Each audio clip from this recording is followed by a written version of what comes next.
علماء یہ طے کر لیں کہ وہ اعلان کر دیں کہ جو نکاح میں ڈی جے بجائے گا، جو بڑی بارات لے کر جائے گا، بڑی دعوت کا مطالبہ کرے گا، ہم اس کا نکاح نہیں پڑھائیں گے۔ اول دن سے جس دن ہمایوں کبیر نے بابری مسجد کے نام سے مسجد بنانے کا اعلان کیا، اسی دن سے ہم لوگوں کا یہ احساس ہے یہ صرف مسلمانوں کا استحصال کرنے اور مغربی بنگال میں ان کے ووٹ کو بے اثر کرنے کی ایک کوشش ہے۔ ہم اس کی سخت مذمت کرتے ہیں، اور نہ صرف ان کی مذمت کرتے ہیں بلکہ مسلمانوں سے درخواست کرتے ہیں کہ آپ جذباتی نعروں سے متاثر نہ ہوں، آپ جذبات سے فیصلہ نہ کریں، عقل سے فیصلہ کریں۔ السلام علیکم ورحمۃ اللہ وبرکاتہ۔ اردو نیوز انڈیا کے معزز ناظرین و سامعین کو خوش آمدید۔ ناظرین، میں احتشام نظامی قاسمی۔ آج ہمارے لیے بہت ہی خوش بختی کی بات ہے، ہمارے ساتھ آج خاص بات چیت کرنے کے لیے موجود ہے ہمارے ملک کی مشہور و معروف شخصیت، آل انڈیا مسلم پرسنل لا بورڈ کے صدر حضرت مولانا خالد سیف اللہ رحمانی صاحب۔ حضرت مولانا خالد سیف اللہ رحمانی صاحب، سب سے پہلے آپ کا ہم شکریہ ادا کریں گے، آپ نے اپنا قیمتی وقت نکالا ہمارے اس اردو نیوز انڈیا چینل کے لیے، اس کے لیے آپ کا بہت بہت شکریہ۔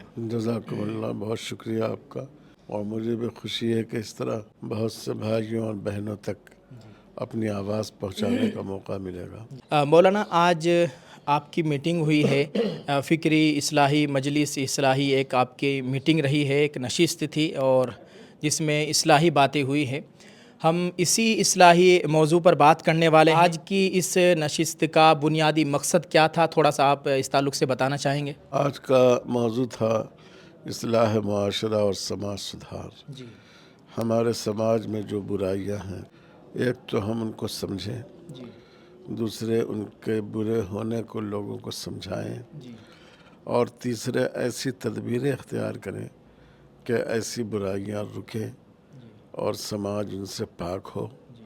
یہی آج کی مجلس کا موضوع تھا، اور یہ اس کے ساتھ ساتھ یو سی سی جو اس ریاست میں نافذ کیا گیا ہے، تو اس مسئلے کا کس طرح ہم سامنا کریں، یہ آج کی میٹنگ کا موضوع تھا۔ اچھا مولانا صاحب، آپ نے یو سی سی کا ذکر کیا ہے۔ یو سی سی تو ہمارے ملک کے 2 راجیوں میں 2 صوبوں میں نافذ ہو چکا ہے، اور بھی جگہ نافذ کرنے کی تیاری ہے، تو اس کا آپ کیسے مقابلہ کریں گے؟ تو نافذ ہو چکا ہے اور براہ راست مذہب اسلام سے یہ ٹکراتا ہے، تو اس پہ کیسے عمل کیا جائے گا؟ آپ نے ذکر کیا یو سی سی کا، تو آپ مسلمانوں کو کیا پیغام دیں گے کہ بغیر کسی تشدد کے وہ آسانی کے ساتھ اپنے مذہب پر رہتے ہوئے کس طرح عمل کریں؟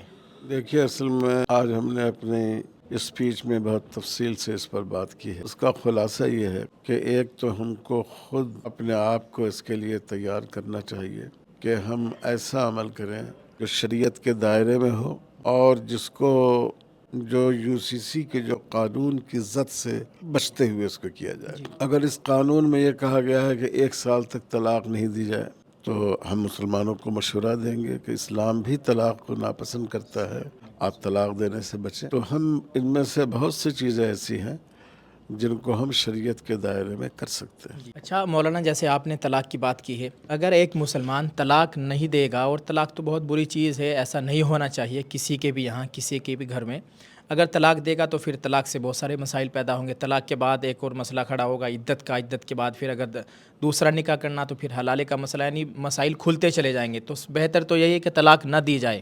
جی ہاں، بالکل صحیح ہے۔ دیکھیے، حلالہ تو اسلام میں کوئی نکاح نہیں ہے، بس یہ ہے، اور عدت جو ہے وہ انسان کا انفرادی فعل ہے، اس کے لیے کورٹ اور عدالت جانے کی ضرورت نہیں ہے۔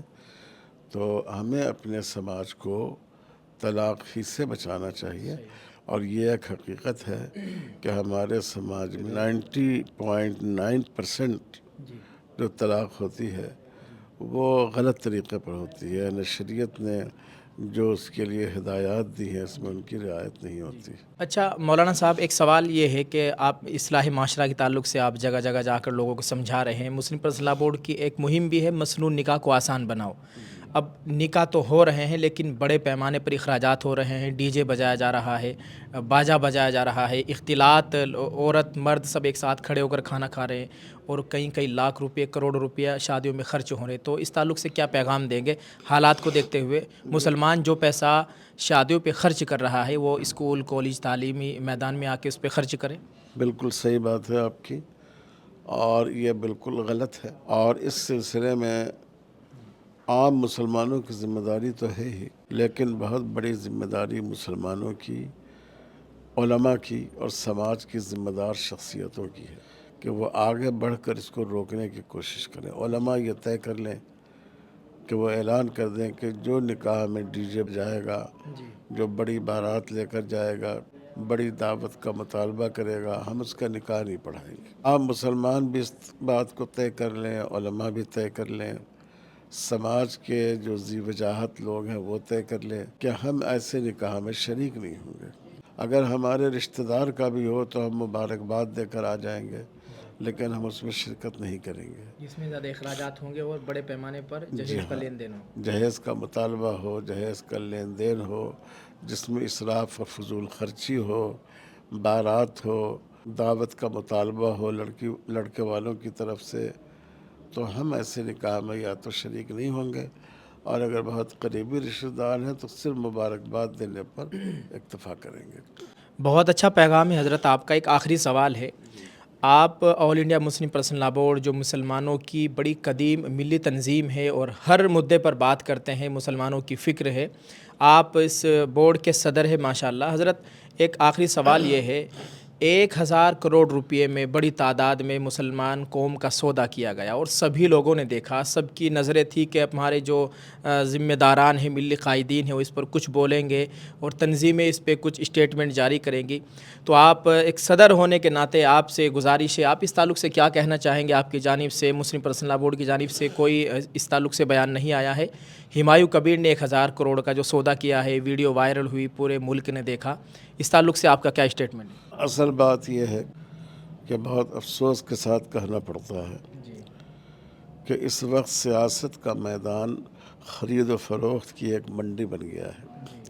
یہ تو ایک معاملہ روشنی میں آ گیا، ورنہ کتنے 1000 کروڑ کا سودا ہوتا ہے، اور بڑے بڑے نامی گرامی لوگ اس میں بکتے ہیں، اور وہ اپنی قوم کا، ملت کا سودا کرتے ہیں۔ البتہ آل انڈیا مسلم پرسنل لا بورڈ چونکہ سیاست سے الگ رہتا ہے، اس کے دستور میں یہ بات شامل ہے، اس لیے بورڈ نے اس پر بیان نہیں دیا، لیکن یہ بہت ہی ناپسندیدہ چیز ہے، مذموم بات ہے۔ اور اول دن سے، جس دن ہمایوں کبیر نے بابری مسجد کے نام سے مسجد بنانے کا اعلان کیا، اسی دن سے ہم لوگوں کا یہ احساس ہے کہ یہ صرف مسلمانوں کا استحصال کرنے اور مغربی بنگال میں ان کے ووٹ کو بے اثر کرنے کی ایک کوشش ہے، اور وہ بی جے پی کے اعلی کار ہیں۔ ہم اس کی سخت مذمت کرتے ہیں، اور نہ صرف ان کی مذمت کرتے ہیں بلکہ مسلمانوں سے درخواست کرتے ہیں کہ آپ جذباتی نعروں سے متاثر نہ ہوں، آپ جذبات سے فیصلہ نہ کریں، عقل سے فیصلہ کریں، مسائل پر سوچیں۔ کوئی آپ کے پاس بہت دینی شکل میں بھی آ جائے، ہماری آپ کی شکل میں بھی آ جائے، تب بھی آپ اس سے متاثر نہ ہوں۔ آپ یہ دیکھیں کہ ملت کے لیے اس کا مفاد کیا ہے، اس کا نقصان کیا ہے، اور اس پردے کے پیچھے کون چھپا ہوا ہے۔ اگر ہم نے اپنے اندر یہ صلاحیت پیدا نہیں کی اور جذبات میں ہم نے فیصلے کیے، تو جو نقصان ہم نے ملک کی تقسیم کے وقت اٹھایا، وہی نقصان اس ملک میں جاری رہے گا۔ اللہ تعالی ہم سب کی اس سے حفاظت فرمائے۔ بہت بہت شکریہ حضرت، آپ نے بڑی قیمتی باتیں بتائی ہے قوم کے لیے، امت کے لیے۔ امید ہے کہ ہم سب لوگ ان تمام باتوں پر انشاءاللہ عمل کرنے کی کوشش کریں گے۔ اللہ تعالیٰ آپ حضرات کی عمر میں خوب خیر و برکت عطا فرمائے۔ ناظرین، آپ نے اس پوری ویڈیو کو دیکھا ہے، حضرت کی تمام باتوں کو سنا ہے۔ آپ اس تعلق سے کیا کہنا چاہتے ہیں، کیا آپ نظریہ رکھتے ہیں؟ ویڈیو کے کمنٹ میں اپنی رائے ضرور پیش کریں، اس ویڈیو کو شیئر کرتے جائیں۔ دعا اللہ تعالیٰ ہم سب کے حال پر رحم فرمائے، ہمارے ملک میں امن و امان کی صورتحال قائم فرمائے، ہم سب کے ایمان و اعمال کی مکمل حفاظت فرمائے، آمین۔ السلام علیکم ورحمۃ اللہ وبرکاتہ۔